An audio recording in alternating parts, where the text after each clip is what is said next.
तस्वीरें आपको दिखा देते हैं छत्तीसगढ़ और मिजोरम की, क्योंकि छत्तीसगढ़ की 20 सीटों पर और मिजोरम की सभी 40 सीटों पर आज मतदान शुरू हो चुका है।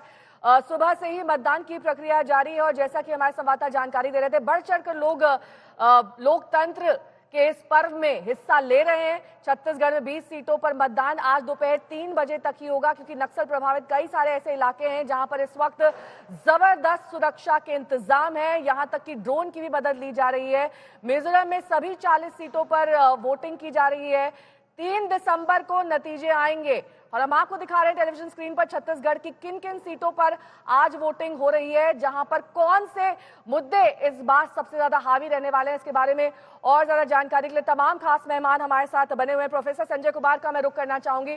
संजय जी, जिन राज्यों में बीजेपी के पास चेहरा नहीं है, वहां के लिए पहले ही प्रधानमंत्री साफ कर चुके हैं कि कमल ही चेहरा है।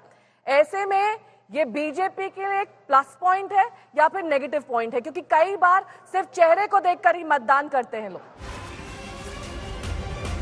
आपका जवाब मैं लूंगी। इस बीच एक बड़ी खबर दिखा देते हैं। भतीजे से चुनावी जंग पर भूपेश बघेल का ये बड़ा बयान। उनके भतीजे रिश्ते में हम बाप लगते हैं, ये भूपेश बघेल कह रहे हैं। और पहले भी दोनों चाचा भतीजा आमने सामने रह चुके हैं एक ही सीट से। पाटन वो सीट है जहां पर भतीजे से चुनावी भिड़ंत पर भूपेश बघेल ने अब जवाब दिया है।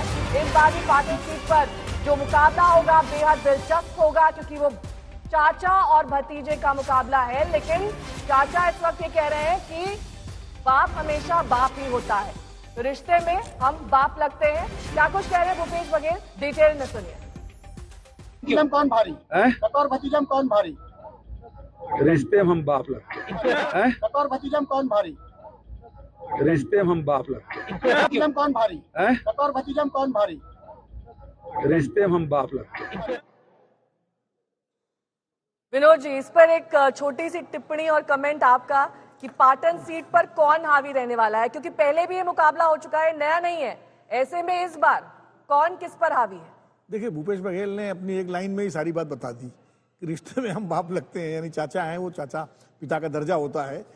तो जाहिर है मुख्यमंत्री हैं, वो इनकम्बेंट मुख्यमंत्री हैं, पॉपुलर मुख्यमंत्री हैं, तो निश्चित रूप से जब वोटर वोट देने जाता है तो आमतौर पर जो बड़ा नेता लड़ रहा होता है तो उसका झुकाव उस तरफ ही होता है। और खासकर अगर वो मुख्यमंत्री हो और ऐसा मुख्यमंत्री हो जिस पर लोग भरोसा करते हों, तो मुझे लगता है कि जाहिर है भूपेश बघेल ही भारी पड़ेंगे।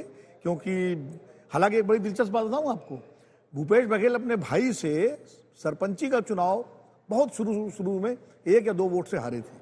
ये भी बहुत पहले की बात है। वो शायद विजय बघेल के पिताजी रहे होंगे, उनके भाई। तो इस परिवार में ये राजनीतिक प्रतिद्वंदिता आपस में शुरू से ही चलती रही है भाइयों में। अब भाई के बाद भतीजा मुकाबले में है, पिछली बार भी रहे हैं।